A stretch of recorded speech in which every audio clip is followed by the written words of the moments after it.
The perfect body.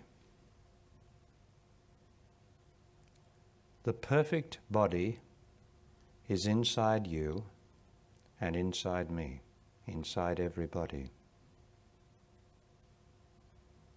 It is potential. It is in existence that the perfect body, which is inside of you in the psyche, is made more and more perfect by living in existence. You'll notice I haven't used the word your perfect body or my perfect body, because that would be to make it personal. Excuse me. It is not personal, but it is, as far as you and I are concerned, it is individual, inasmuch as it is made more and more perfect by yours and my actions, attitudes, our whole living process here in existence.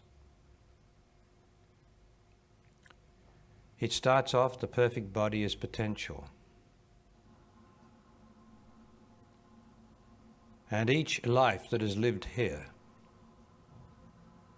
lights up some of the perfect body by the actions that are taken here, according to what is right and true.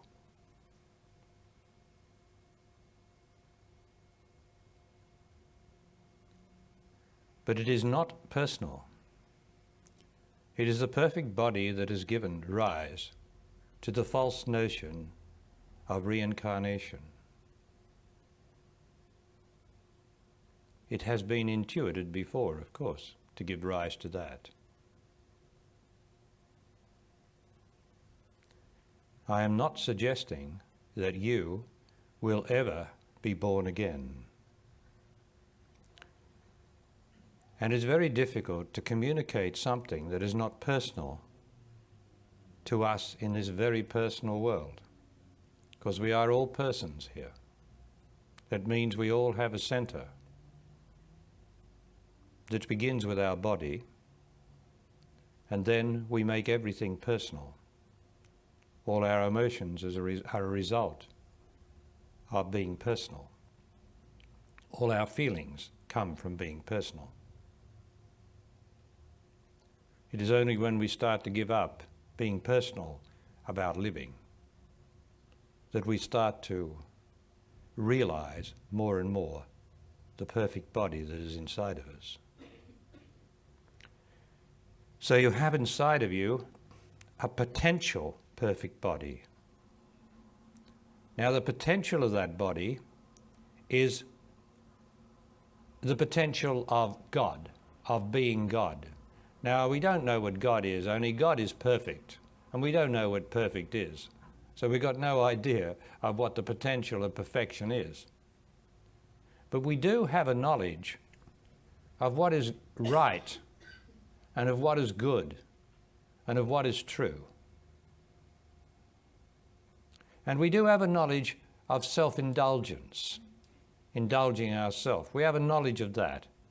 And we have a knowledge that what is not right, and what is not good, and what is not true. We have that in us. And although some of that is due to conditioning and following dogmas, religious dogmas, there is a fundamental knowledge of what is not good and what is good. So your individual consciousness, which through every action is being not watched but is recorded by consciousness, deep down beyond life in the psyche, every action is recorded. And those actions that are true and right and good light up a little bit of the perfect body of humanity, of which you are a cell as I am.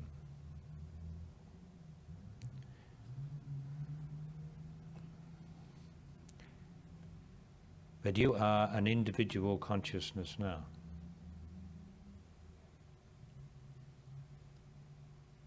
And that individual consciousness is in the perfect body, because your perfect body for you to be here has been lit. You've put some lights in the perfect body for you to be here. And that does not mean that everybody has to be here or with any spiritual teacher or in any religion to be good. It's not true. There are many, many good people who have never heard of a spiritual teacher and who have eschewed religions, but are good people in the sense that I'm talking about it. So we're not holier than them. It's just that we seem to have a knowledge of what we're doing, which also contributes something to the perfect body.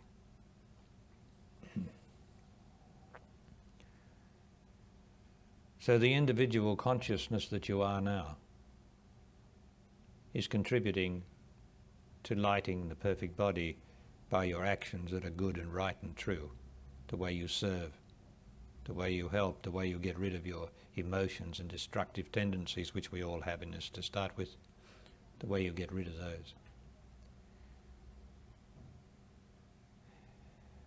And the extraordinary thing is that when you die, that individual consciousness that you are, that individual, that vital life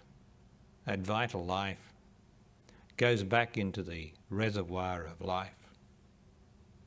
But out of it is extracted the consciousness again that goes into the perfect body of humanity. And something special is extracted at that point that lights it up a little more. So I'm endeavouring to communicate about the perfect body. You are lighting it up, but you are not going to get anything out of it whatever, except that when you die, you will go to a level of the psyche which is equivalent to your consciousness. So I got to come on to that now, right? You will go, if you are someone who, say you are an ordinary good person, and there are many out there who are ordinary good people who do their best and yet still have emotions and thoughts and all sorts of things in them. If you're one of those people, then you are going to go into a sort of a dream.